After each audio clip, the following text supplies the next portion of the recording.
الحمدللہ الحمدللہ وسلام علی عبادہ الذین اصطفیٰ خصوصاً علی سید الرسل وخاتم الانبیاء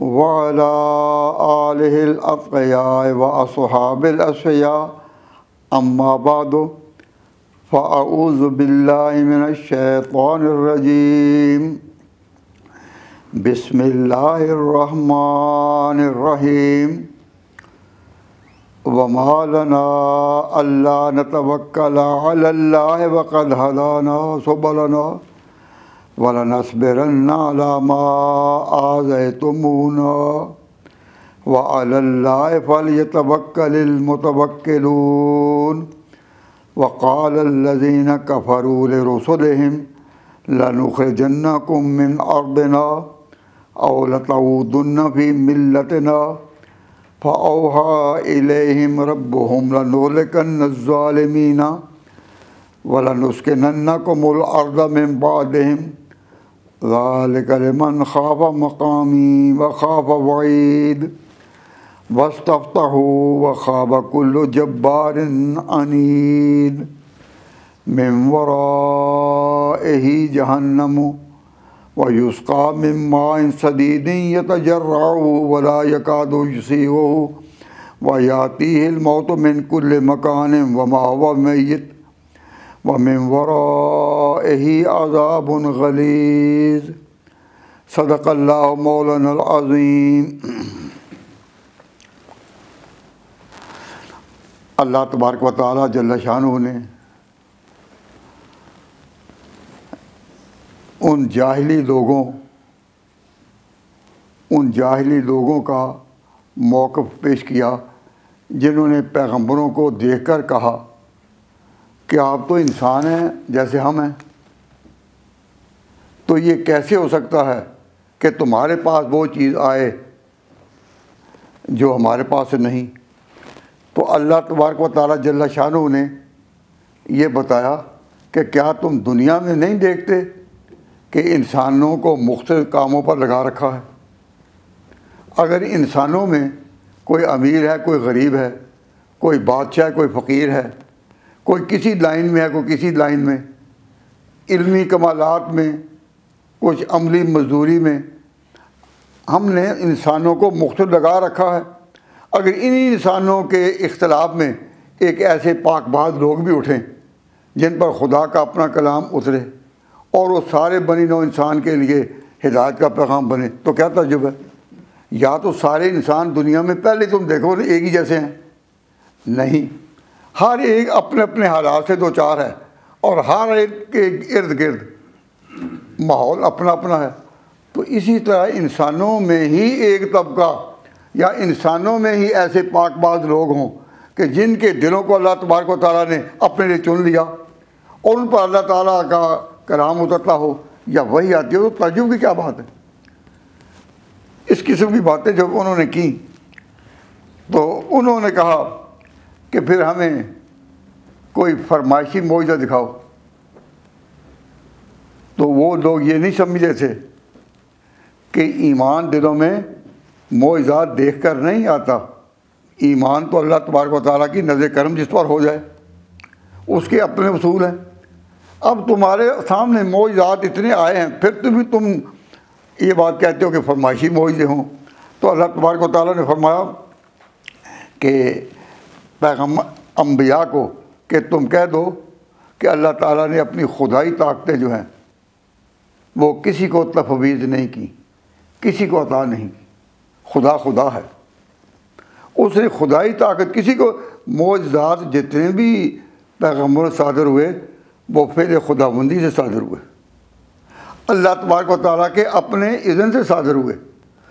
حضور جب پیغمبروں کو کہا گیا تو انہوں نے کہا ما کان لنا ان نأتیکم بسلطان، ہم تو کوئی چیز بھی دکھا نہیں سکتے الا باذن اللہ، اور جب بھی دکھائیں گے اللہ کے اذن سے۔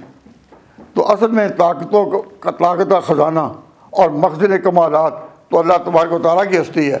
تو فرمایا وَعَلَى اللَّهِ فَلْيَتَوَكَّلِ الْمُؤْمِنُونَ وَمَا لَنَا أَلَّا نَتَوَكَّلَ عَلَى اللَّهِ، تو پیغمبروں نے ایک بات کہی بڑی غور طلب ہے. کیا کہا؟ وَمَا لَنَا أَلَّا نَتَوَكَّلَ عَلَى اللَّهِ. یہ کیسے ہو سکتا ہے کہ ہم خدا پر بھروسہ نہ کریں؟ وَقَدْ هَدَانَا سُبُلَنَا. اللہ نے تو ہمیں اپنی راہیں دکھا دی ہیں، تو دیکھ کر پھر کون روگرا نہیں کر سکتا ہے؟ ہم یہ راہ دیکھے ہوئے ہیں. اللہ تبارک و تعالیٰ کی راہ جو ہے وہ ہم پر روشن ہو چکی. جب روشن ہو گئی تو جس نے وہ روشنی پا لی، جس نے وہ روشنی دیکھ لی، اب اس کے لیے کہ تمہاری باتوں میں آ کر ہم خدا کی بات چھوڑ دیں. وَمَا لَنَا أَلَّا نَتَوَكَّلَ عَلَى اللَّهِ. یہ کیا ہمیں ہوا کہ ہم اللہ پر بھروسہ نہ کریں؟ وَقَدْ هَدَانَا سُبُلَنَا. اور وہ سجا چکا ہے ہم کو ہماری راہیں. باقی تم جو ہمیں تانا دیتے ہو اور ڈراتے ہو ہم یہ کریں گے یہ کریں گے، پہلے جواب سن دو. تم جتنی بھی سختی ہم پر کرو کہ وَلَنَصْبِرَنَّ عَلَىٰ مَا آذَيْتُمُونَا. تم جتنی تکلیف دیتے جاؤ ہم صبر کریں گے. ہم اس سچائی کا انکار نہیں کریں گے جو ہم پر خدا نے اتاری ہے. جو راہیں ہم پر کھولی ہیں ہم ان کا انکار نہیں کریں گے. تم تکلیفوں پر تکلیفیں دیتے جاؤ لیکن ہم اس راہ کو نہیں چھوڑیں گے.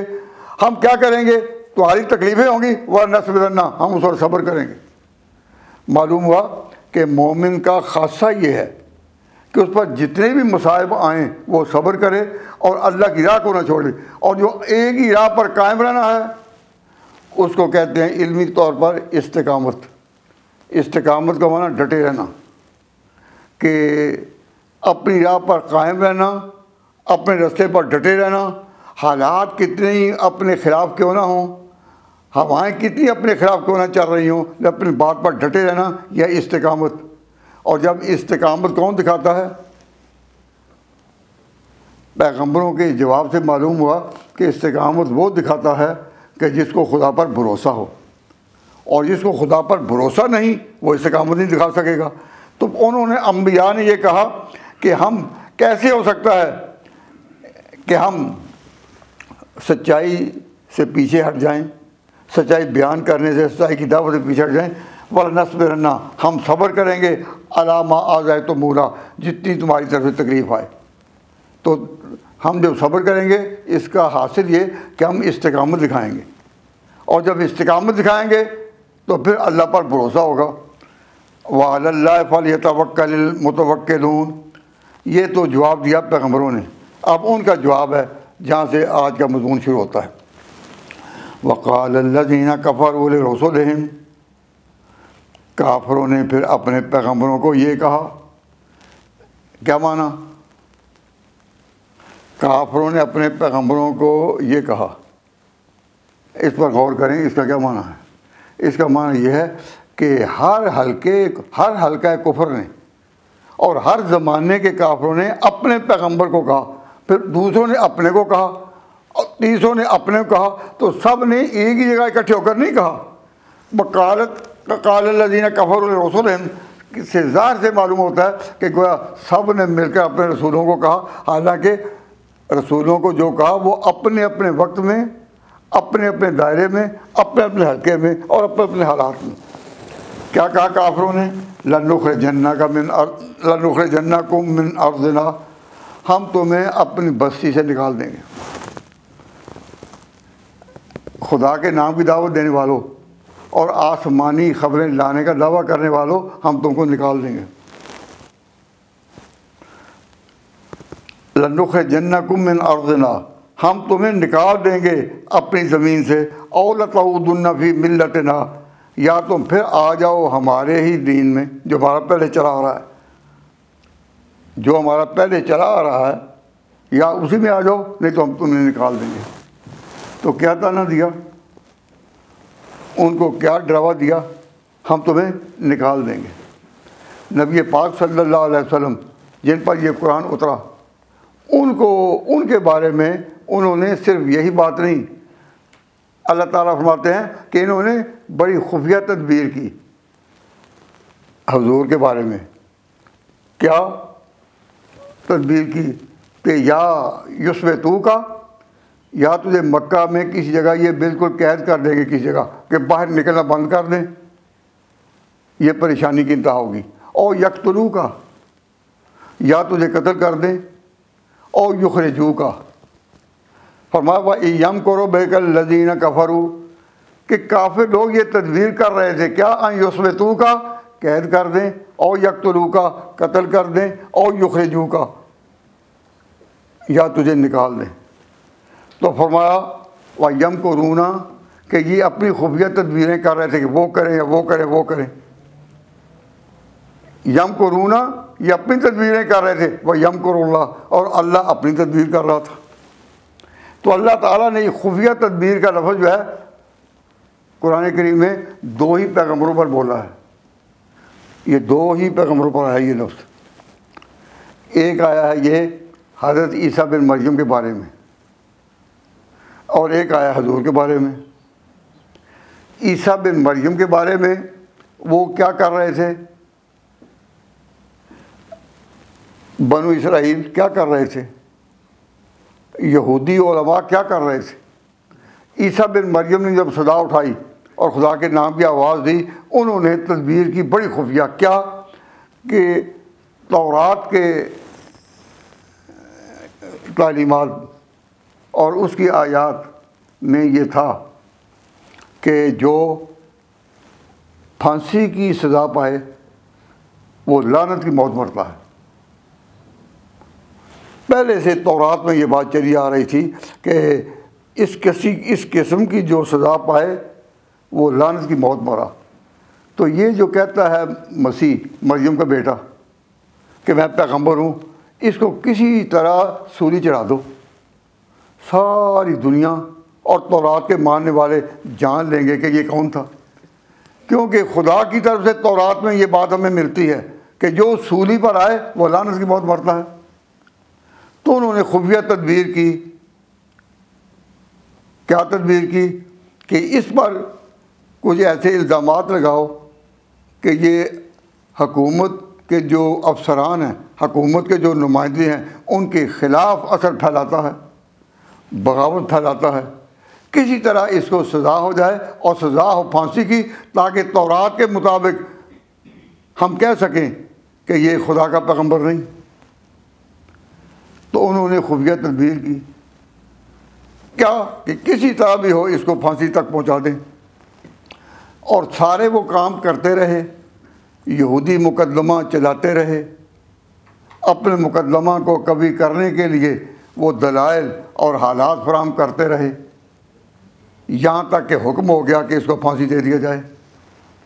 وہ مطمئن تھے اپنی جگہ، لیکن خدا نے جو اپنی تدبیر دکھائی وہ بالکل عجیب و غریب، کہ اللہ تبارک و تعالیٰ نے ان کو تو اٹھا لیا، اور جو مخبری کرنے کے لیے جاسوس گیا تھا اس کے اوپر ان کی شکل ڈال دی، شبہ لہم۔ اور جب وہ کمرے سے باہر نکلا اور اس نے کہا کہ مسیح تو اس کوٹھڑی میں نہیں ہے، تو انہوں نے کہا کہ یہ تو کیا کہتا ہے، تو تو خود مسیح ہے، کیسے تو کہہ رہا ہے کہ مسیح اندر نہیں ہے؟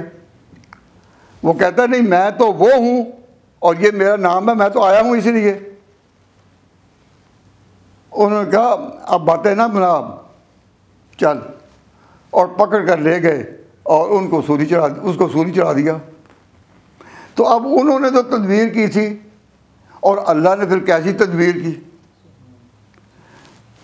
کہ جس کمرے میں وہ قید تھے وہیں اللہ تبارک و تعالیٰ نے جبریل کو بھیجا، تو حضرت جبریل نے ان کو اس طرح اٹھایا کہ بڑے روشن دان کے ذریعے نکال کر ان بلندیوں پر لے گئے کہ جہاں سازش کرنے والوں کا دماغ کا پرندہ پر نہیں پہنچ سکتا تھا۔ اب تدبیر انہوں نے بھی کی، بڑی محنت کی، بڑے قانونی تقاضے پورے کیے، اور وہ دن آیا کہ ان کی تمنا پوری ہوگی، لیکن اللہ تعالیٰ نے پھر اپنی، تو اللہ تبارک و تعالیٰ فرماتا ہے بھائی حضور کے بارے میں کہ حضور کے بارے میں بھی انہوں نے یہ تدبیر کی کہ وہ یمکر بک الذین کفروا لیقتلوک لیثبتوک، کہ یہ ارادہ کر رہے ہیں کہ تجھے قید کر دیں، او یقتلوک، یا تجھے قتل کر دیں، اور یخرجو کا یا نکال دیں۔ تو یہ تدبیر ہی کرتے رہ گئے کہ جس مکان کا گھیرا ڈالا ہوا تھا قریش کے زعماء نے، اور سب نے کہا تھا کہ بھئی ہر قبیلے کا سردار جو ہے وہ آگے آئے اور ایک تلوار کو ہاتھ لگا کر وہ کہیں یہ سب نے حملہ کیا، کیونکہ عرب قوم کا انتقامی جذبہ بڑا تیز ہوتا ہے۔ اگر کسی ایک قبیلے کے سردار نے قتل کیا تو دوسرے قبیلے مشتر ہو جائیں گے۔ تو یہ تدبیریں ہی کر رہے تھے، اس مکان کے گرد رات جاگ رہے تھے کہ اللہ تبارک و تعالیٰ نے ان کو جاگتے ہوئے اور تلاش کرتے ہوئے نبی پاک کو حکم دیا کہ آپ دھول جھونکیں، ان کی آنکھوں میں دھول جھونک دیں۔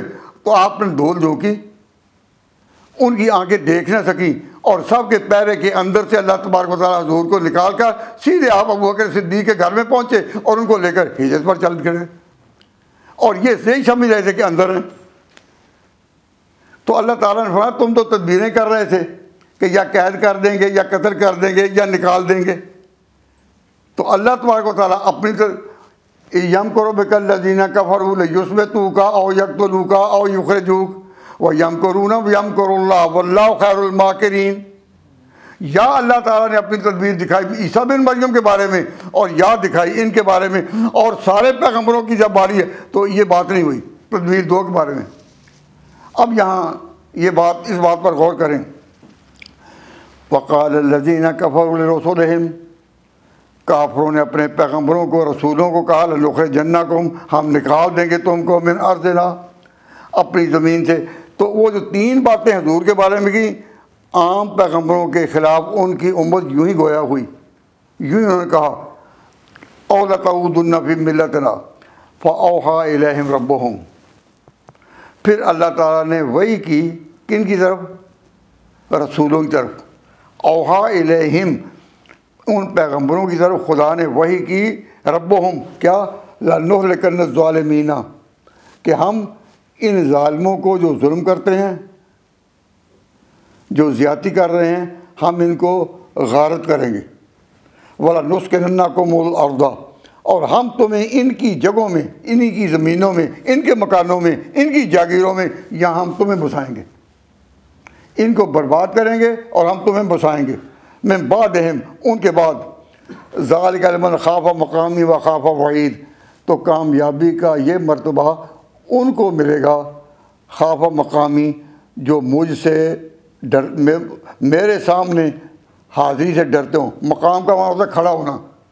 خاف مقامی، جو ڈریں گے میرے سامنے ہونے سے، کہ ہر جس شخص کو ڈرو کہ مجھے خدا کے سامنے پیش ہونا ہے۔ ہم نے یہ مقام انہی کو دیا کہ دشمن کو غارت کیا اور ان کی اجڑی ہوئی بستیوں میں پھر انہیں بسایا جن کو انہوں نے ستم کیا تھا۔ لَنُهْلِكَنَّ الظَّالِمِينَ، ہم ظالموں کو غارت کریں گے، وَنُسْكِنَنَّكُمُ الْأَرْضَ، اور ان کی جو زمینیں ہیں ان میں تم کو آباد کریں گے، من بعدہم۔ اللہ تعالیٰ نے جب سے دنیا بنائی ہے اس پر قرون متداولہ گزرے، بڑے ادوار گزرے، بڑی بستیاں بنی، غارت ہوئیں، پھر بنی، پھر غارت ہوئیں۔ تو اللہ تبارک و تعالیٰ جل شانہ نے یہ جو دنیا بنا رکھی ہے اس میں طرح طرح کے انقلاب آتے رہے۔ تخت والوں کا پتہ دیتے ہیں تخت گور کے، صرف قبریں بتاتی ہیں کہ پہلے بڑے بڑے بہادر اور کون کون سے لوگ گزرے ہیں، کہیں سکندر رومی تھا، کہیں کوئی، کہیں کوئی۔ تخت والوں کا پتہ دیتے ہیں تخت گور کے، نام ملتا ہے یہاں تک بعضاں کچھ بھی نہیں۔ گونجتے تھے جن کی نوبت سے زمین و آسماں، چپ پڑے ہیں مقبروں میں ہاں ہوں کچھ بھی نہیں۔ 4 دن کی زندگی اور پھر اندھیری رات ہے۔ تو اللہ تبارک و تعالیٰ جل شانہ فرماتے ہیں کہ ہم نے دیا کہ ان کو غارت کرنا اور ان کی جگہ دوسروں کو بسانا، یہ کن کے لیے؟ لمن خاف مقامی، جو ڈرتا ہے میرے حضور کھڑا ہونے سے، جو ڈر رہا ہے کہ مجھے خدا کے سامنے پیش ہونا ہے، بخاف وعید، اور میرے عذاب سے بھی وہ گھبرا رہا ہے، پریشان ہے کہ میری پکڑ بڑی سخت ہے، نہ بطش ربک لشدید، میری پکڑ بڑی سخت ہے۔ جب اس مقام پر وہ آئیں، کون؟ پیغمبروں کے مقابلہ کرنے والے، کہ یا نکل جاؤ یا نکل جاؤ یہاں سے یا ہماری ملت میں آ جاؤ۔ یہ جو باتیں ہیں کہ خدا نے کہا یہ ساری باتیں چھوڑو، آ جاؤ ہمارے ملت میں یا نکل جاؤ۔ انہوں نے اتنی دلیری کے ساتھ یہ کہا کہ ہمیں زیادہ باتیں نہ کرو، انبیاء کا ہم سے زیادہ باتیں نہ کرو، یا نکل جاؤ یا ہمارے دین میں رہو بس، اور ہم کوئی نہیں سنیں گے۔ تو اللہ تبارک و تعالیٰ فرماتے ہیں کہ جس وقت مخالفین کی مخالفت اس انتہا کو پہنچی تو اس وقت پیغمبروں نے پھر اللہ کے حضور کیس پیش کر دیا۔ اس کو فرمایا وَاسْتَفْتَحُوا، اور پھر ان پیغمبروں نے خدا سے فیصلہ مانگا۔ پہلے تو انہیں خود سمجھاتے رہے، دلائل دیتے رہے، ان کے دلوں میں بات اتارنے کی کوشش کرتے رہے، لیکن جب اس انتہا کو پہنچی کہ بس ہم تمہاری باتیں نہیں سنتے، یا بستی سے نکال دیں گے یا آ جاؤ ہماری ملت پر، جب اس انتہا کو پہنچے تو پھر پیغمبروں نے کیس خدا کے سپرد کر دیا۔ وَاسْتَفْتَحُوا، خدا کے حضور وہ کیس پیش کر دیا کہ یا اللہ اب فیصلہ تیرے ہاتھ میں ہے۔ پھر نتیجہ کیا نکلا؟ وَخَافَ كُلُّ جَبَّارٍ عَنِيدٍ، ہر ایک سرکش ضد کرنے والا نامراد وہ ہوا۔ بستیاں اجڑ گئیں، قومیں مٹ گئیں، وہاں آبادیاں پھر ان لوگوں کی ہوئیں جو ان کے خلاف تھے۔ تو اللہ تبارک و تعالیٰ جب اپنا قانون انقلاب دکھاتا ہے تو پھر ایسی چیزیں ظہور میں آتی ہیں۔ یہ نبی پاک صلی اللہ علیہ وسلم کے زمانے میں جب یہ بات کہی گئی تو اس میں یہ بھی بتایا گیا کہ آج مکے کے ان گھروں میں، مکہ کی ان بستیوں میں حضور کے دشمن جو مل کر مشورہ کرتے ہیں کہ ہم ان کو قتل کر دیں یا نکال دیں، ایک وقت آئے گا کہ انہی مکانوں میں رہنے والے جو مخالفت کر رہے ہیں انہی بستیوں میں وہ لوگ بھی ٹھہریں گے جو اسی پیغمبر کا کلمہ پڑھنے والے ہوں گے۔ آج مکہ میں جاؤ اور وہاں کی آبادیوں کو دیکھو اور وہاں کے بڑے بڑے محلات کو دیکھو، بڑی بڑی اونچی عمارتوں کو دیکھو، ہر ایک سے یہی آواز آ رہی ہے کہ یہاں آپ مسلمان ہیں۔ تو پہلے وہ لوگ کہاں گئے جو حضور کی مخالفت کرتے تھے؟ تو اللہ تعالیٰ نے پہلے پیغمبروں کا جو نقشہ کھینچا کہ ان کی جو مخالفت کی گئی تو اس وقت کہا گیا کہ تمہاری بستیاں اجڑ جائیں گی، تم غارت ہو جاؤ گے، اور انہی جگہوں پر ہم بسائیں گے ان کو جن کو تم تنگ کر رہے ہو۔ تو پھر خدا تعالیٰ نے بسا کر دکھایا، اور مکہ کے لوگوں نے دیکھا کہ مکہ میں یہی اشر ہوا کہ جو مخالفین ابو جہل، ابو لہب، عتبہ وغیرہ کی اپنی بستیاں تھیں اور ان کے جو مقامات تھے اور ان کے جو گھر تھے، آج وہاں کن لوگوں کا بسیرا ہے؟ تو فرمایا کہ دنیا میں تو یہ حال ہے کہ ہم بستیوں کو بدلتے ہیں، انقلاب جب آتا ہے تو بستیوں کو بدلتے ہیں، لیکن اس کے ساتھ ساتھ جو مرنے والے مر گئے، جن پر اوپر گرفت آئی، اللہ تبارک و تعالیٰ جل شانہ نے ارشاد فرمایا کہ آگے مرنے کے بعد اگلے جہان میں وَمِن وَرَائِهِ جہنم، اور پیچھے اس کے جہنم بھی ہے۔ صرف یہی نہیں کہ بستیاں اجڑیں، صرف یہی نہیں کہ ان کی جائیدادیں اور جاگیریں دوسروں کے قبضے میں آئیں، صرف یہی نہیں بلکہ وَمِن وَرَائِهِمْ جہنم، آگے جہنم بھی ہے۔ وَيُسْقَىٰ مِن مَّاءٍ صَدِيدٍ، اور پھر جہنم کا نقشہ کھینچا کہ کس طرح کا پانی ان کو پینا نصیب ہوگا۔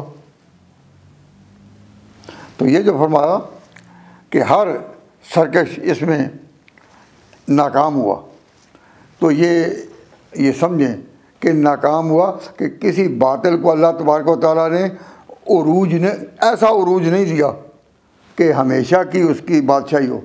فرعون ہمیشہ کی بادشاہی نہیں، نمرود ہمیشہ کی بادشاہی نہیں، یہ اس زمانے کے ابو جہل، ابو لہب جو ہیں اس پیغمبر، ان کی بادشاہی بھی، ان کی سرداری بھی، ان کی چودراہٹ بھی یہ ہمیشہ کی نہیں۔ خاب کل جبار عنید، ہر ایک اس میں ناکام ہوا۔ اب یہاں یہ بات بھی پیش نظر ہے کہ یہ جو فرمایا اوحا الیہم ربہم، کہ ان پیغمبروں پر وہی آئی کہ میں ان کو ناکام کروں گا، وَلَنُسْكِنَنَّكُمُ الْأَرْضَ، اور ان کی زمین پر تمہیں بساؤں گا۔ یہ اللہ تبارک و تعالیٰ کا وعدہ نبی پاک صلی اللہ علیہ وسلم کے اپنے ساتھیوں سے تقریباً انہی لفظوں میں ہوا۔ روایت بالمعنی کے لحاظ سے لفظ تو بدل جاتے ہیں لیکن مفہوم وہ باقی رہتا ہے۔ تو اللہ تعالیٰ نے نبی پاک صلی اللہ علیہ وسلم کے ماننے والوں اور ان کی جماعت کو کہا وعد اللہ الذین آمنوا منکم، اللہ نے تم سے وعدہ کیا ہے لَيَسْتَخْلِفَنَّهُمْ فِي الْأَرْضِ، کہ اللہ تعالیٰ تمہیں بھی زمین میں اللہ تعالیٰ خلافت اور اقتدار یعنی بادشاہی دے گا۔ وعد اللہ الذین آمنوا منکم وعملوا الصالحات، یہ سورۃ النور میں ہے کہ اللہ تعالیٰ نے وعدہ کیا تم سے، اللہ نے وعدہ کیا ایمان والوں سے اور نیک عمل والوں سے لَيَسْتَخْلِفَنَّهُمْ فِي الْأَرْضِ، کہ ان کو زمین پر اللہ قبضہ دے گا، زمین پر بادشاہی دے گا، زمین پر خلافت دے گا، زمین پر اقتدار دے گا۔ زمین پر اسی لیے کہا کہ کوئی شخص اس کو کوئی ایک روحانی بزرگی نہ سمجھے کہ اللہ تعالیٰ روحانی طور پر بھی لوگوں کو اٹھاتا ہے، روحانی طور پر بھی اللہ تعالیٰ مرتبے دیتا ہے، یہ اللہ تعالیٰ کی شان ہے۔ لیکن اب جو وعدہ کیا گیا ہے وہ اس کسی صرف روحانی مرتبے کا نہیں، کسی ایسی چیز کا نہیں جو تمہاری آنکھوں سے چھپی ہو، بلکہ لَيَسْتَخْلِفَنَّهُمْ فِي الْأَرْضِ، اسی زمین پر وہ بادشاہی دے گا ان کو۔ اور پھر دنیا نے دیکھا کیا اللہ تعالیٰ نے نبی پاک صلی اللہ علیہ وسلم کے خدام کو، حضور کے ایمان لانے والوں کو، حضور کے صحابہ کو کیا اللہ تعالیٰ نے ایسی بادشاہی نہیں تھی کہ کیسر و کسریٰ کے محلات پر ان کے پرچم لہرائے؟ وہ ممالک جن کی تہذیب برسوں سے صدیوں سے چلی آ رہی تھی، جن کی تہذیب برسوں سے چلی آ رہی تھی پہلے سے، اللہ تعالیٰ نے ان پر حضور کے خاتموں کے پرچم لہرائے یا نہیں؟ تو جو خدا کا وعدہ تھا وعد اللہ الذین آمنوا منکم وعملوا الصالحات لَيَسْتَخْلِفَنَّهُمْ فِي الْأَرْضِ، اللہ ان کو زمین پر خلافت دے گا۔ وَلَيُمَكِّنَنَّ لَهُمْ دِينَهُمُ الَّذِي ارْتَضَىٰ لَهُمْ، اور اللہ تعالیٰ ان کو دین میں جماؤ دے گا، یعنی دین پر پورے جم کر وہ یہاں رہیں گے۔ وَلَيُمَكِّنَنَّ لَهُمْ دِينَهُمُ الَّذِي ارْتَضَىٰ لَهُمْ، اور دین بھی وہ جس سے وہ خود راضی ہے، اس دین پر ان کو جماؤ دے گا۔ وَلَيُبَدِّلَنَّهُم مِّن بَعْدِ خَوْفِهِمْ أَمْنًا، پہلے یہ ڈر میں رہتے تھے کہ ان پر مکے کے سردار اور چودھری جو ہیں وہ حملہ آور ہوں گے، لیکن اب ان کا ڈر جو ہے وہ سکون سے، امن سے بدل جائے گا۔ وَلَيُبَدِّلَنَّهُم مِّن بَعْدِ خَوْفِهِمْ أَمْنًا، پہلے خوف تھا، اب اللہ تعالیٰ امن دے گا۔ یعبدوننی، پھر خدا کی نمازیں بھی ہوگی، عبادت بھی ہوگی، لا یشرکون بی شیئا، اور کعبہ جو اس وقت شرک کا مرکز بنایا گیا اور اس میں بتوں کو لگایا گیا، یہ جب تو بت گریں گے تو پھر یہاں توحید کے نغمے ہوں گے اور اللہ کی وحدت کی اذانیں گونجیں گی، حضور کی رسالت صادقہ کا چرچا ہوگا اور ایک عالمی چرچا ہوگا۔ تو اللہ تبارک و تعالیٰ نے وہاں جو فرمایا کہ وعدہ کیا، اور اس میں یہ فرمایا تھا کما استخلف الذین من قبلہم، کہ پہلے بھی اللہ ایسا کر چکا۔ وعد اللہ الذین آمنوا منکم وعملوا الصالحات کما استخلف الذین من قبلہم، جیسا کہ اللہ نے پہلے بھی کیا، اور جو پہلے بھی کیا اس کا اشارہ یہ سورہ ابراہیم میں ہے۔ نبی پاک صلی اللہ علیہ وسلم ملت ابراہیمی پر ہیں، تو اللہ تعالیٰ نے سورہ ابراہیم میں وہ واقعہ بتایا اوحا الیہم ربہم، ان پیغمبروں کی طرف رب نے وحی کی کہ میں لَنُهْلِكَنَّ الظَّالِمِينَ، کہ ظالمین کو میں ہلاک کروں گا۔ تو یاد رکھیے اللہ تعالیٰ کے وعدے کے بارے میں، اللہ تعالیٰ کے وعدے کے بارے میں یاد رکھیں کہ اللہ تبارک و تعالیٰ جب کوئی بات کہے اس بات کے مطابق ایک دفعہ واقع ہو جائے، ایک دفعہ واقع ہو جائے تو وعدے کا تقاضا پورا ہو گیا۔ جیسا کہ کسی کو کہا جائے بھائی بیٹا یہ دروازہ بند کر دو، تو ایک دفعہ اس نے دروازہ بند کر دیا، اب یہ حکم اس واقعے کے مطابق ہوگا جب کہا کہ دروازہ بند کر دو۔ اب یہ نہیں کہ وہ ہمیشہ دروازہ بند کرنے کی ڈیوٹی رکھ لے، کیونکہ اب اس بچے کی ڈیوٹی یہ ہے کہ دروازہ بند کرتا رہے۔ تو اصول یہ ہے کہ جب کوئی بات کہی جائے جب کوئی قول صادر ہو اس پر ایک دفعہ عمل ہو جائے تو وہ تقاضا پورا ہو گیا، اس کے بعد میں بھی ہو تو یہ خدا کی عنایت ہے، اس کی حکمت ہے، اور نہ ہو تو خدا کو نہیں کہا جا سکتا کہ تو نے تو یہ کہا تھا، کیونکہ کہنے کا تقاضا پورا ہو جاتا ہے جب ایک دفعہ اس پر عمل ہو جائے۔ اب اللہ تعالیٰ نے نبی پاک صلی اللہ علیہ وسلم کو جو کہا تھا کہ آپ کو جماؤ، اللہ تعالیٰ دے گا آپ کے جاننے والوں کو اور قابض کرے گا، تمہارے ڈر کو امن سے بدلے گا، اور یہ قبضہ تمہیں زمین پر حاصل ہوگا۔ یہ جو کہا گیا تھا اللہ تعالیٰ نے اس کا نقشہ دکھا دیا۔ اب اگر اللہ تعالیٰ آئندہ بھی مسلمانوں کو کوئی انعام دے، ان پر کوئی راحت اتارے، ان پر کوئی اشائی اتارے، تو یہ اس کی عطا ہے۔ لیکن اگر اگلے لوگ پہلوں کے مطابق عمل نہ کریں اور اللہ تعالیٰ ان کی بسی ہوئی آبادیوں کو پھر اجاڑ دے اور ان پر پکڑ آ جائے، تو اللہ تبارک و تعالیٰ جل شانہ نے اپنے قول کا خلاف نہیں کیا، یعنی جو پہلے کیا اس پر ایک دفعہ عمل ہو گیا، تقاضا پورا ہو گیا، بعد میں بھی اللہ تبارک و تعالیٰ جل شانہ انعام دیتا رہے تو دے گا جب تک لوگ ان صفات پر رہیں گے جو صفات صحابہ کی تھی اور جو صفات پہلوں کی تھی اس کے مطابق رہیں، اللہ پھر انعام دیتا رہے، تو یہ اس کی عطا ہے۔ لیکن اللہ تعالیٰ کا جو وعدہ تھا وہ اس پیغمبر کی صداقت کا تھا کہ اس پیغمبر کی صداقت اس طرح دنیا کے سامنے روشن ہو کہ دنیا اس پر حیران ہو، اور دنیا واقعی حیران ہوئی کہ ایک مکہ سے ایک یتیم اٹھا جس کے ساتھ کوئی بڑا نہیں، جس کے ساتھ کوئی برادری نہیں، اور جو برادری تھی وہ مخالفین ہو گئے، چچا جے ان کے دشمن ہو گئے، اس کے پاس کوئی جاگیر نہیں، کوئی باغ نہیں، لیکن اللہ تبارک و تعالیٰ نے پھر پورا اپنی قدرت کا نقشہ دکھایا یا نہیں، اپنی وحدت کا جام پہ لایا یا نہیں، اللہ تعالیٰ نے کیا۔ اب اس کے بعد اگر اسی پیغمبر کی قوم اس کے مطابق عمل نہیں کر رہی، صحابہ کرام کو اپنا پیشوا نہیں مان رہی، ان کی لائن پر نہیں، تو اللہ تبارک و تعالیٰ مسلمانوں کو پھر آزمائشوں میں ڈال دے، تو یہ اللہ تبارک و تعالیٰ کی اپنی مرضی ہے۔ اس میں بتایا گیا کہ مسلمان پھر جو ہے اگر اسی ٹاپ اور اسی لائن پر آ جائیں جو پہلوں کی تھی، تو اللہ تبارک و تعالیٰ کے حضور دعائیں اثر بھی کریں گی۔ اب دعائیں اثر کیوں نہیں کرتی کہ اس لائن کو چھوڑا ہوا ہے، لیکن اللہ تبارک و تعالیٰ کے ہاں کامیابی کا یہ اس طرح جو ذکر ہے کہ جو بھی ظلم کرنے والا ہے، کفر کرنے والا ہے، ضد کرنے والا ہے، انجام کسی کا بھی ہمیشہ کا نہیں رہا۔ فرعون نے 400 سال تک حکومت کی، 400 سال کے دوران اس کو کبھی سر میں بھی درد نہیں ہوا، لیکن کیا اللہ نے پٹخایا یا نہیں؟ نمرود جو ابراہیم علیہ السلام کے مقابلے میں نکلا، کیا اللہ تعالیٰ نے اس کو پٹخایا یا نہیں؟ کیا ابو جہل نبی پاک صلی اللہ علیہ وسلم کے سامنے بدر کے میدان پر زمین پر گرا یا نہیں؟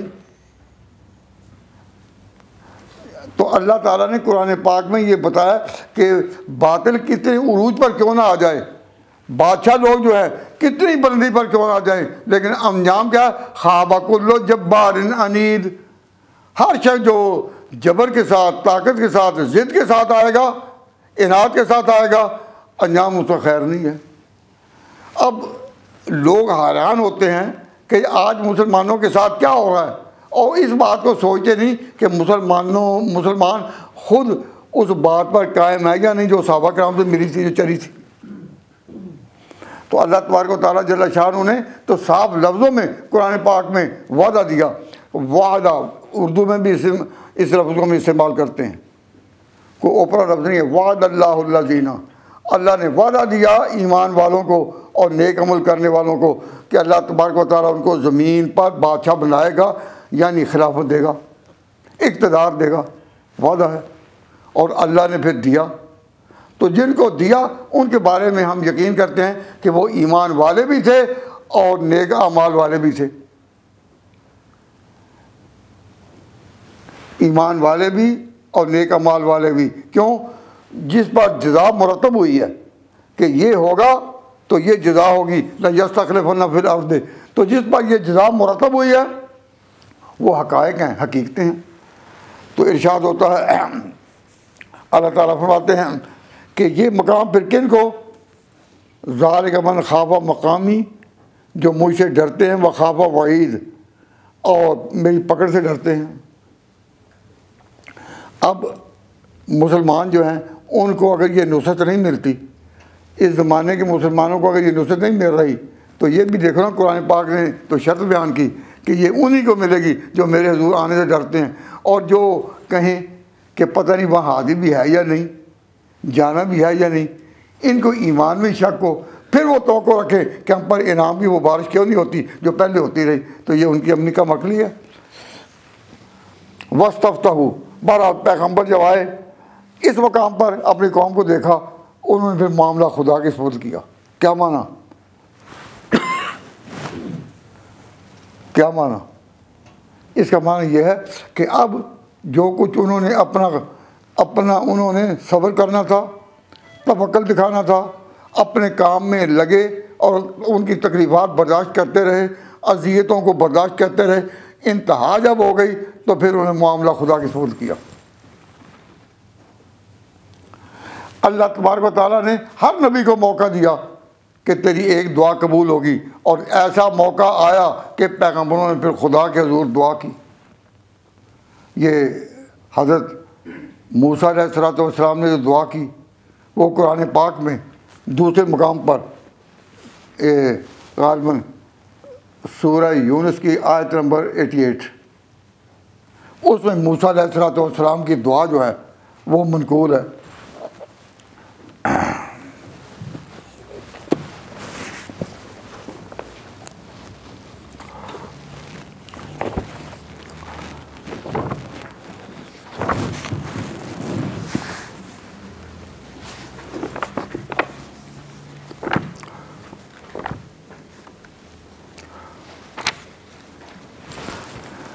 یہ اس قرآن شریف کا صفحہ 304،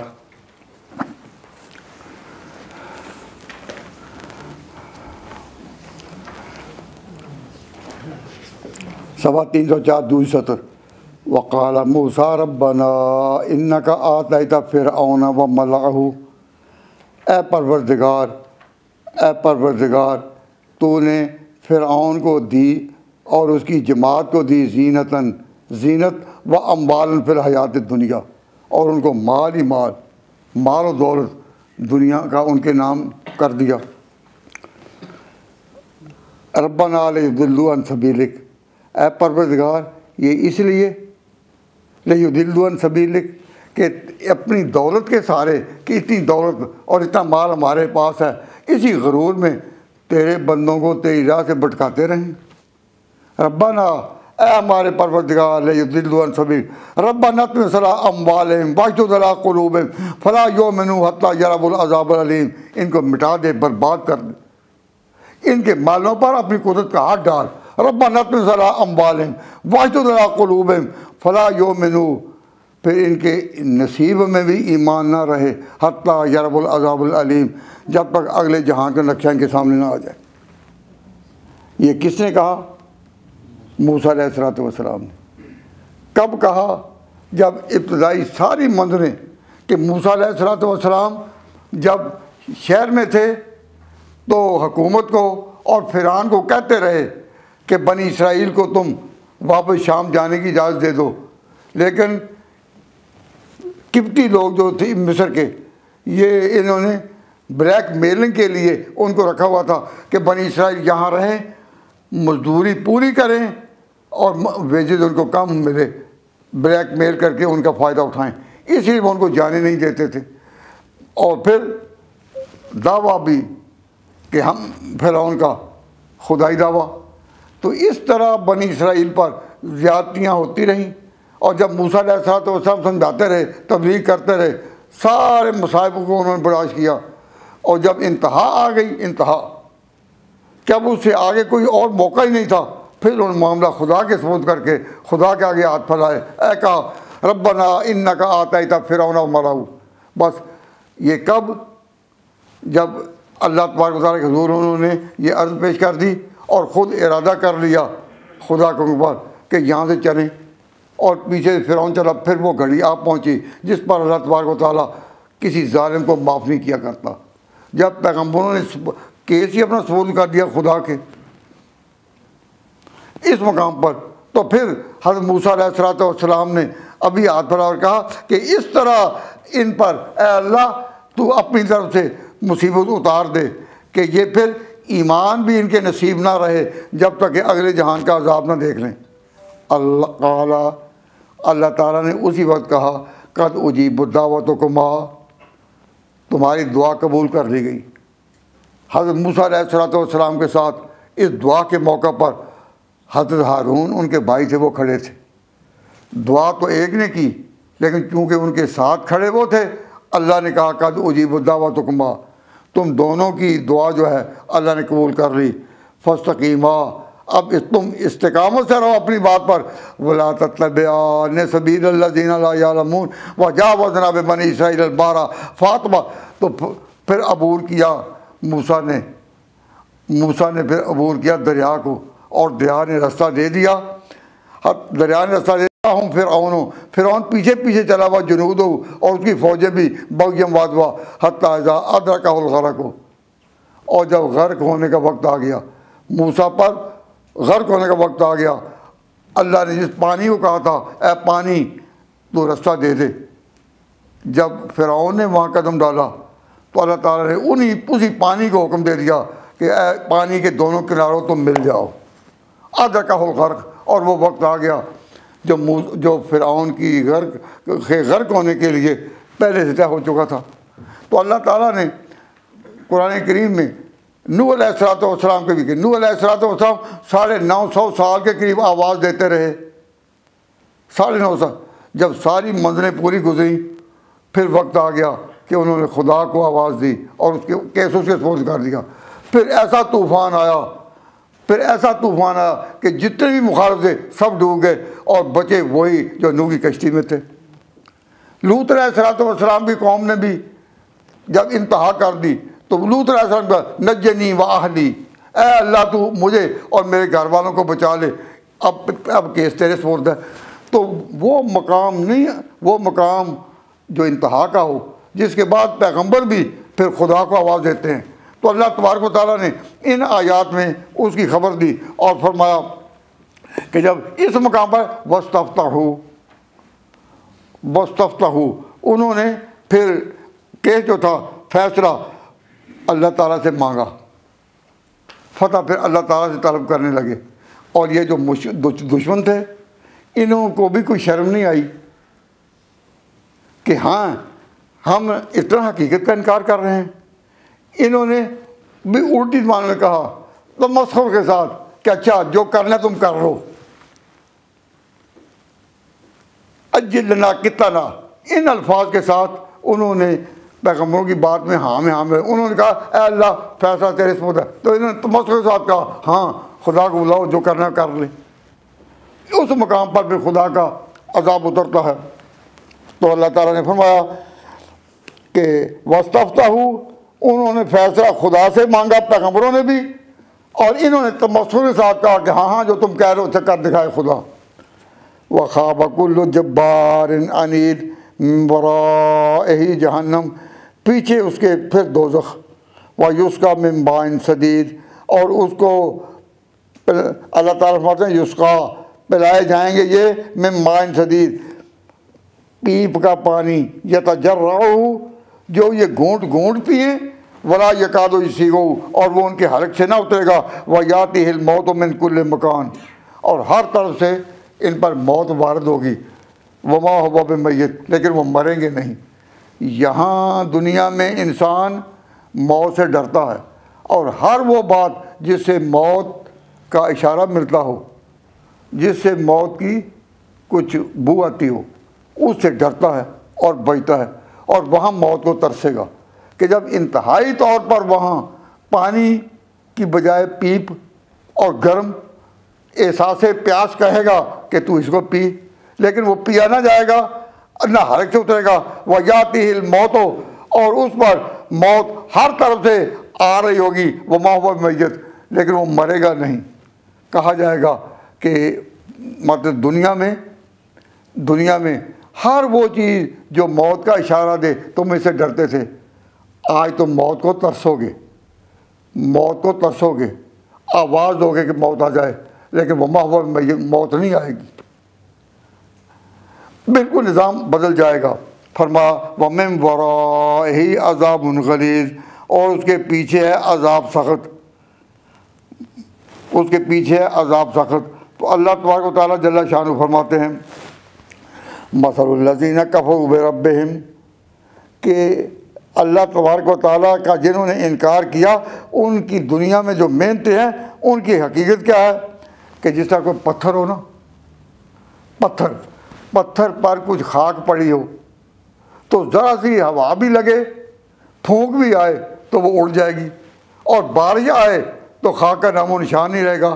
اے دنیا والوں اور پیغمبروں کی باتوں کا انکار کرنے والوں اور کفر کی، اپنے آپ کو کفر کی آغوش میں دینے والوں، تمہارے جو اعمال ہیں، تمہاری جو دولتیں ہیں، تمہاری دنیا میں جو محنت ہے اور تمہاری دنیا کی جو بہار ہے، اس کو سوچا اس کی حقیقت کیا ہے؟ اس کی حقیقت یہی ہے کہ پتھر کے اوپر کوئی مٹی یا خاک کے ذرات ہوں، ہوا کا جھونکا بھی اس کو اتار دے، ہوا کا جھونکا بھی اس کو اتار دے، اور پانی بھی اترے تو خس و خاشاک کی طرح بہہ جائے، وہ کوئی چیز وہاں نظر نہ آئے۔ مثل الذین کفروا، مثال ان لوگوں کی جو منکر ہوئے اپنے رب سے، اعمالہم، ان کی محنت دنیا کی جو ہیں کارمال اشتدت بے روح ہو، ایسی ہے جیسی راکھ ہو جس پر زور کی ہوا چلے، فی یوم عاصف، آندھی کے دن، لا یقدرون مما کسبوا علی شیء، کچھ ان کے ہاتھ میں نہ آئے گا اپنی کمائی سے کچھ بھی، ذالک هو الضلال البعید، ذالک هو الضلال البعید، یہ تو بہت دوری میں بہک جانا ہے۔ الم تری ان اللہ خلق السماوات والارض بالحق، کیا تو نے نہیں دیکھا اے دیکھنے والے، کیا تو نے نہیں دیکھا کہ اللہ نے بنائے آسمان اور زمین بالحق، جیسے چاہیے، ان یشاء یذہبکم، وہ مالک ہے چاہے تمہیں لا جائے، اور پھر اللہ تعالیٰ یہاں پھر کوئی قوم بٹھا دے، پھر کسی قوم کو آباد کر دے۔ اللہ تعالیٰ کے لیے بستیوں کو پٹکنا اور قوموں کو قوموں سے بدلنا، بستیوں کو پٹکنا اور قوموں سے بدلنا، اس کے لیے تو کوئی مشکل نہیں۔ تمہارے لیے کاموں میں مشکلات ہیں، تمہارے لیے محنتیں ہیں، لیکن اللہ کے لیے کوئی مشکل نہیں۔ فرمایا ان یشاء یذہبکم، چاہے تو تم کو لے جائے، ویأتی بخلق جدید وما ذلک علی اللہ بعزیز، اور اللہ تبارک و تعالیٰ کے لیے یہ کوئی مشکل نہیں۔ تو میں اس میں یہ عرض کر رہا ہوں کہ اللہ تعالیٰ نے یہاں صرف ایک پیغمبر کی بات نہیں کہی، پیغمبروں کی بات کہی ہے۔ تو جب اللہ تعالیٰ پیغمبروں کی بات کہے تو اللہ تعالیٰ اپنے قانون قدرت کو آواز دیتا ہے کہ میری قدرت کو، طاقت کو پہچانو اور اپنے اعمال کی بے ثباتی پر نظر کرو، ان اعمال کی بے ثباتی پر نظر کرو۔ تو اللہ تبارک و تعالیٰ نے سورہ ابراہیم میں، تو ابراہیم علیہ السلام وہ جد الانبیاء کہلاتے ہیں کہ بعد کے جتنے بھی آنے والے پیغمبر ہیں یہ ان کے جد ہیں، بڑے ہیں، سب انہی کے اولاد میں سے ہوئے۔ تو اللہ تبارک و تعالیٰ نے اس صورت میں جو ان کے نام کی تھی، اللہ تعالیٰ نے اپنی ایسی قدرت کو جو ہمہ گیر ہے کہ اس کی گرفت سے پھر کوئی نکلنے کا نہیں، اس میں ذکر کیا۔ تو اللہ تبارک و تعالیٰ جل شانہ نے اس میں وہ وعدہ بتایا کہ کس طرح میں قوموں سے بدلتا ہوں اور زمینوں کو زمینوں سے بدلتا ہوں، زمینوں کو زمینوں سے بدلتا ہوں، اور بسنے والے جو ہیں ان کو نئے بسنے والوں سے، کہ فَنَبْكِ مِن ذِكْرَىٰ حَبِيبٍ مَنزِلِ، کہ ان اجڑی ہوئی بستیوں کے پاس سے لوگ گزریں گے تو کہیں گے ہاں اس میں ہمارے بڑے فلاں آباد تھے، کبھی آتے تھے جاتے تھے۔ تو اللہ تعالیٰ کی اس قدرت پر جن کا یقین ہو جائے ان کو کہتے ہیں مومنین، اور جو اس میں شک کریں وہ ہے کافری۔ دنیا ایک امتحان کی جگہ ہے، امتحان کی جگہ ہے، اور ایک آزمائش کا مقام ہے۔ جگہ دل لگانے کی دنیا نہیں ہے، یہ عبرت کی جا ہے، تماشا نہیں ہے۔ جس کو یہ سمجھ آ گئی وہ انبیاء کے کھاتے میں، ان کی لائن میں، ان کی پیروی میں آ گیا، اور جس کو یہ یقین نہیں تو وہ ایک دھوکے میں ہے۔ تو اللہ تبارک و تعالیٰ جل شانہ سمجھنے کی توفیق عطا فرمائے۔ تو ایک قافلہ ہے اہل حق کا، جو پیغمبروں کے طریقے پر چلا آ رہا ہے، اور ان کی ابتدا ہوئی تھی صحابہ کرام سے کہ نبی پاک صلی اللہ علیہ وسلم کے ساتھ جو مخلصین آئے انہوں نے نبی پاک صلی اللہ علیہ وسلم کی آواز کو قبول کیا، صدق دل سے قبول کیا، اپنے عمل میں اتارا اور لے کر پوری دنیا میں پھیلے۔ اور وقت آیا کہ چند گنتی کے سالوں میں، پہلی صدی میں ہی اسلام کا پرچم بڑی بڑی سطحوں پر لہرا گیا۔ تو صحابہ کرام کی جو کامیابی ہے کہ جو کچھ کہا تھا حضور نے ان کے اللہ تعالیٰ نے ان کے ہاتھوں پر پورا کیا۔ مثلا نبی پاک صلی اللہ علیہ وسلم فرماتے ہیں، ارشاد فرماتے ہیں کہ ان اللہ زوال الارض، اللہ تعالیٰ نے ساری زمین میرے لیے لپیٹ دی، فرأیت مشارقہا و مغاربہا، میں نے اس کے مشرقوں بھی دیکھا اور مغربوں کو بھی دیکھا، اور میری امت کے قدم وہاں پہنچیں گے۔ تو اللہ تعالیٰ نے اتنی بڑی جو کامیابی دکھائی، پھر بھی اس لائن کے صادق ہونے میں یعنی سچا ہونے میں کوئی شک ہو سکتا ہے؟ اللہ نے پوری دنیا میں بہار دکھا دی۔ تو جو لوگ یہ پوچھتے ہیں کہ صحابہ کرام واقعی حضور کے وفادار رہے یا نہ، باقی وفادار رہے یا نہ، تو میں کہا کرتا ہوں کہ اس کو اپنے نتائج سے پہچانو، حالات سے۔ یہ بات کوئی شک کرنے کی ہے کہ وہ وفادار رہے یا نہ؟ اللہ تعالیٰ نے ان کے ذریعہ تو پوری دنیا کی کایا پلٹ دی، اور اللہ تعالیٰ نے نبی پاک صلی اللہ علیہ وسلم کو جس حالت میں پیدا کیا کہ یتیم تھے، آپ کے پاس کوئی دنیا کی بہار نہ تھی، لیکن اللہ تعالیٰ نے اس کے ماننے والوں کو جب اس کی سچی اتباع کی توفیق عطا ہوئی تو پوری دنیا میں وہ انقلاب آیا یا نہیں؟ تو اور کسی چیز پر انسان دلیل طلب کرے تو بات سمجھ میں آتی ہے، لیکن حضور اور صحابہ کی کامیابی پر کوئی شک نہیں، اس کی ایسی بہار ہے کہ دنیا کی ساری قوموں نے دیکھی، اور مورخین میں کوئی بھی اس کا انکار نہیں کر سکتا کہ نبی پاک صلی اللہ علیہ وسلم کے صحابہ پر دنیوی اقتدار، خلافت اور قوت کی وہ بہار آئی کہ دنیا نے اس کی مثال نہیں دیکھی ہوگی۔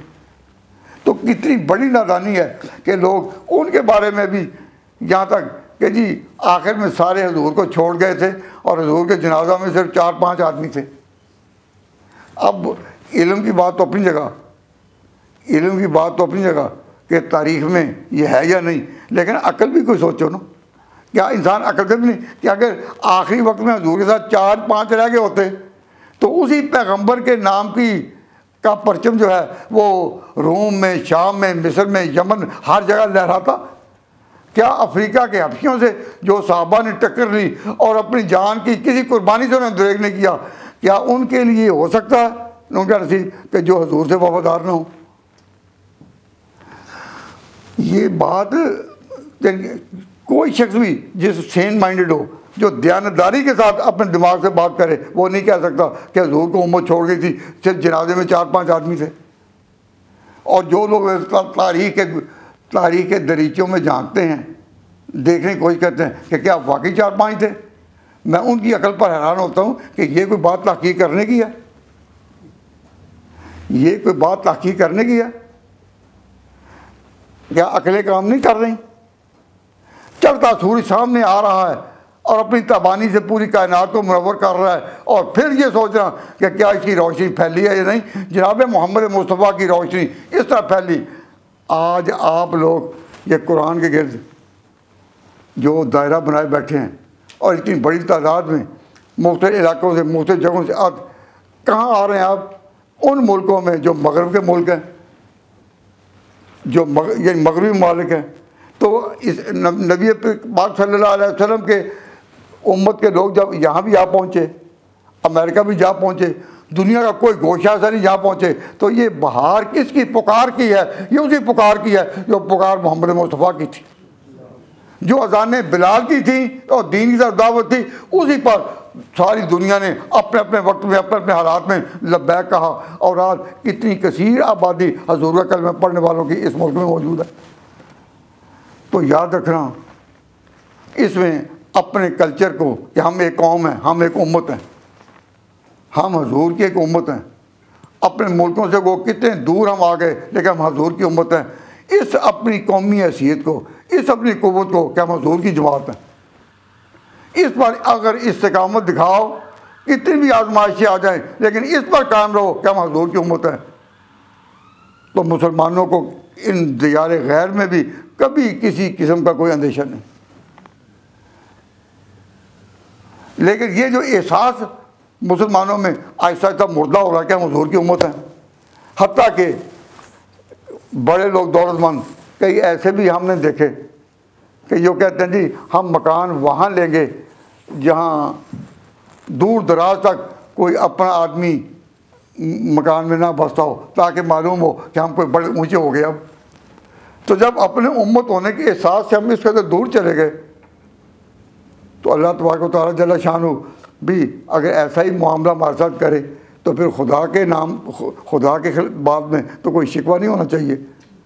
اللہ تبارک و تعالیٰ جل شانہ یہاں اپنے دین کو قائم رکھ کر رہنے کی توفیق عطا فرمائے، تو یہ استقامت ہے، اور اس میں کوئی تکلیف ہو تو ایک آزمائش ہے، اور مسلمان کا ایمان ہونا چاہیے کہ میں استقامت میں رہوں اور میرا بھروسہ اسی ذات پر ہے، پھر دیکھو کہ خدا مدد کرتا ہے یا نہیں، اور ہر مشکل جو سامنے آئے اس کو ٹالتا ہے یا نہیں۔ لیکن وابستہ رہو ان لوگوں سے کہ پیچھے ایک لائن ہے ہماری، اور جس نے پیچھے مڑ کر بھی نہیں دیکھا،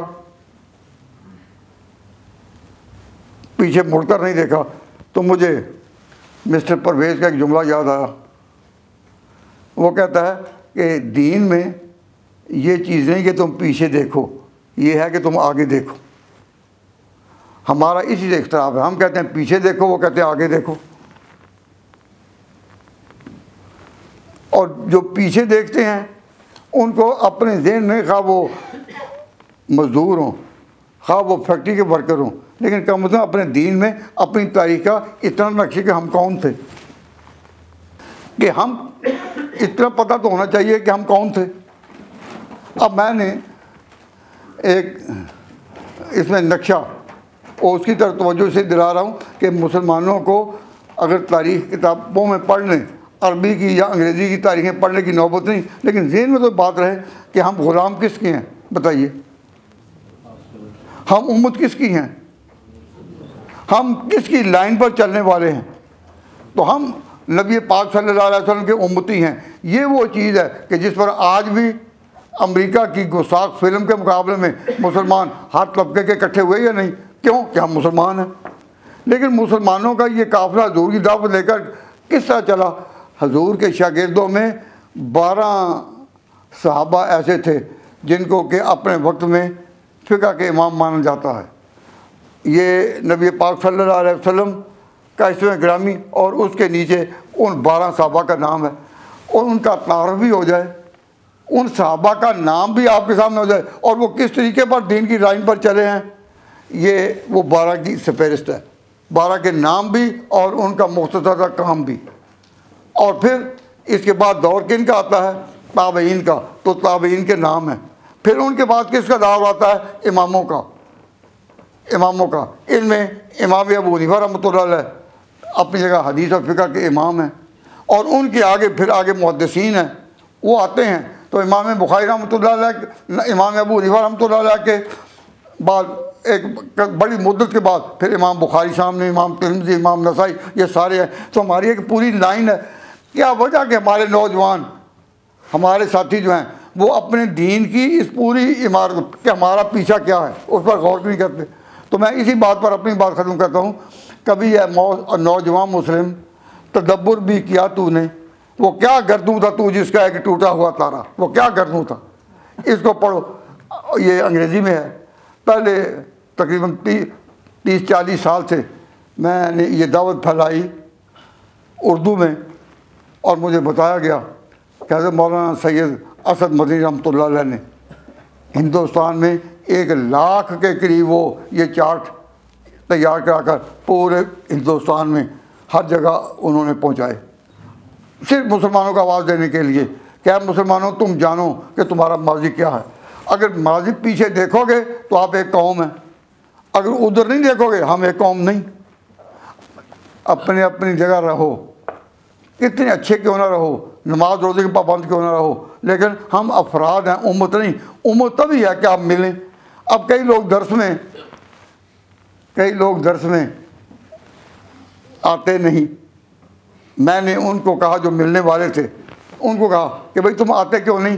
کہتے جی ہمیں سمجھ نہیں آتی علمی باتوں کی. تو میں نے کہا علمی باتوں کی سمجھ نہیں آتی, لیکن تم جب اپنے بھائیوں میں بیٹھ جاؤ گے تو یہ نشان تو ہو جائے گا نا کہ آپ ایک امت ہیں. خواہ تعلیم یافتہ ہو خواہ ان پڑھ ہو, تم ایک امت ہو. تو امیر ہو یا غریب ہو تم ایک امت ہو, تاجر ہو یا فقیر ہو تم ایک امت ہو. تو یہ تو احساس ہوگا. تو تم اسی احساس سے آ کر بیٹھے رہو کہ ہم امت میں شریک ہونے کے لیے کہ ہمارا نام ہو جائے, اس نیک حلقے میں بیٹھے ہیں, نہ سمجھنے کے لیے صحیح. تو اللہ تبارک و تعالیٰ جل شانہ نے بڑا اچھا موقع دیا کہ ایک جگہ بیٹھیں. اگر ان پوری سمجھ نہیں تو اس حلقے میں تو بیٹھ جائیں. یہاں یونیورسٹی کے طالب, مختلف یونیورسٹیوں میں ہمارے ملکوں میں کتنے طالبات ہیں بڑی تعداد میں, لیکن اپنے کاموں میں مصروف ہیں ماشاء اللہ, بڑی بڑی ڈگریاں لے کر بھی جاتے ہیں, لیکن اپنے دین کے بارے میں معلومات کو بڑھانے کے لیے وہ فکر نہیں کرتے. یہ جو آتے ہیں ان کا آنا غنیمت ہے, اللہ تعالیٰ اس کو قبول فرمائے. تو میرا اس دفعہ اس سیشن میں کہ میں یہاں آ کر 2-4 مہینے رہ جاتا ہوں اور ملکوں میں بھی کام کرتا ہوں, تو میرا اس سیشن میں یہ آپ کی خدمت میں اس سیشن کی یہ آخری حاضری تھی. اللہ تبارک و تعالیٰ اس کو قبول فرمائے. میں آپ کے لیے دعا گو ہوں, آپ میرے لیے دعا گو رہیں. آپ کے لیے میری دعا یہی ہے, آپ کو اللہ تعالیٰ پچھڑوں سے وابستہ رکھے اور ایک قوم بنائے رکھے.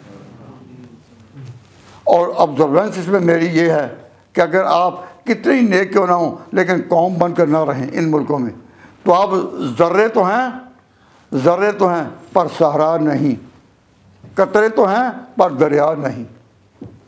قومیں جو ہیں وہ تبھی بنتی ہیں کہ مل کر رہو, قومیں تبھی بنتی ہیں مل کر رہو. اور میں نے اپنے یہاں کے قیام کے دوران میں اپنے علاقہ گجرات کے مسلمانوں کو دیکھا کہ وہ بھی ہمارے بھائی ہیں اور وہ بھی اپنے ملکوں سے اس ملک میں آئے, لیکن انہوں نے اپنی قومی ہستی کو, اپنی جماعتی ہستی کو برقرار رکھا ہے کہ بستیاں وہ بسائیں گے, کوشش کریں گے ایک دوسرے کے ساتھ رہیں, اور ہمارے آدمی یہ کوشش کریں گے کہ ایک دوسرے دور رہیں. تو میرا پیغام یہی ہے کہ جب رہو ایک قوم بن کر رہو. جب ایک قوم بن کر رہو گے تو پھر یہ حدیث آپ کو سنانے میں ہر شخص خوشی محسوس کرے گا, وہ ید اللہ علی الجماعت, کہ جب جماعت بن کر رہو تو پھر خدا کا ہاتھ اوپر ہوتا ہے. اللہ تبارک و تعالیٰ پھر چاہتا ہے کہ اپنے ہاتھ کی عزت کو رکھے, ایک قوم بن کر رہیں. اور اگر دل میں یہ ہو کہ ہم قوم بن کر نہیں رہنا ہم نے, تو اللہ بھی وہی معاملہ کرے گا. اللہ تبارک و تعالیٰ جل شانہ شریعت محمدی پر عمل کرنے کی بھی توفیق عطا فرمائے, اور اس کی بھی کہ آپ قوم بن کر رہیں. اور قوم تبھی بنیں گے کہ پچھڑوں کو پہچانیں. میں بار بار کہتا رہا ہوں کہ زندگی میں عمل میں دین آتا ہے فقہ سے اور قوم بنتی ہے تاریخ سے. اپنی تاریخ کو پہچانو کہ تمہارے بڑے کون, ان سے بڑے کون, ان سے بڑے کون, اور آخر میں صحابہ کرام وہ لوگ ہیں کہ جن کے نبی پاک صلی اللہ علیہ وسلم پر جب قرآن اترتا تھا تو وہ ساتھ میں وہیں ہوتے تھے. تو صحابہ کون ہیں؟ جن میں قرآن اترا تھا. صحابہ کون ہیں؟ جن سے سنت پھیلی تھی. ان کے ساتھ وابستگی ہو تو ہم کہیں گے کہ پیچھے دیکھو. اللہ تبارک و تعالیٰ اس کو قبول فرمائے. وما علینا الا البلاغ. جن حضرات کو یہ خیال ہو کہ ہم اپنے نوجوانوں کو اپنی تاریخ سے آگاہ کریں, یہ چارٹ مفتی صاحب کے پاس موجود ہوں گے, مولانا مرتضیٰ حسن صاحب کے ساتھ یہاں موجود ہوں گے. آپ ان کو لیتے رہیں اور اپنے ماضی کو عقیدت کا سلام کرتے رہیں. وما علینا الا البلاغ.